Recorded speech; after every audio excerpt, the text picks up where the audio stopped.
Hello everyone, Michael Rivera here again.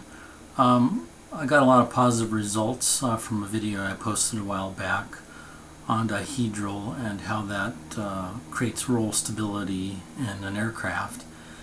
And so I thought I'd do another video, and this one on the infamous impossible turn. I was reading through the Airplane Flying Handbook a few months back, and I noticed something that I thought was very disappointing, particularly with regard to it being an official FAA publication. And in this publication, on the section for emergency procedures, they talk a bit about turning back to the runway, or under the section of failure after, or engine failure after takeoff. And you see here that they have a picture here of an example calculation for if your engine fails at a certain altitude back here, and then you do some calculations using a standard turn and your optimum glide speed that you would end up, impacting the ground at some point back here before ever getting back to the runway. And this is a really disappointing figure, because they do mention here that they do the calculations based upon a standard turn rate of 3 degrees and a glide speed of 65 knots. And the reason that this is so disappointing is because over 25 years ago, a man by the name of David Rogers published a paper called The Possible Impossible Turn. Again, this was more than 25 years ago in 1994. And in this particular paper, he does some calculations. It looks somewhat mathematical, but it really doesn't go much beyond, say, first year aerodynamics for an undergraduate. And what he concluded in this paper over 25 years ago was that the optimal way to do this turn back to the runway is to use the turn where coefficient of lift is maximum, which means that you're near the stall speed. So that's optimum speed, near stall speed. And the optimum bank is 45 degrees of bank. So if you do your turn based upon these optimal parameters, your turn back to the runway will be much more successful. I know that there are folks out there who have talked about statistics where people turning back to the runway have almost always failed.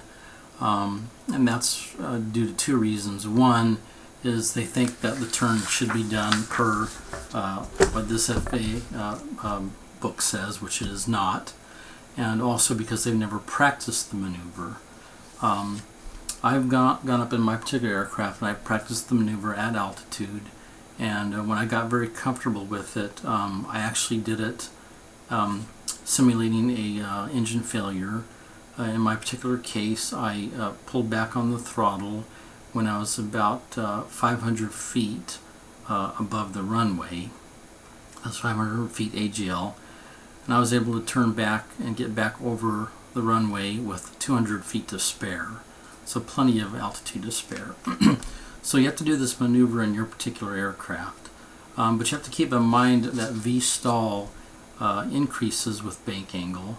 It's like the square root of the load factor. So since load factor is like 1.4, the square root of that is approximately 1.2. So keep in mind your stall speed will increase by about 20% of the published stall speed. So in my particular aircraft, the stall speed is 40 knots. If I increase that by 20%, it's something on the order of 52 knots. So I practiced the maneuver somewhere between 55 and 60 knots, and I'm able to get turned. I'm able to do a full 360-degree maneuver at altitude with a loss of about 250 to 300 feet. And like I said, most people who think this turn is impossible, it's because they've never tried it.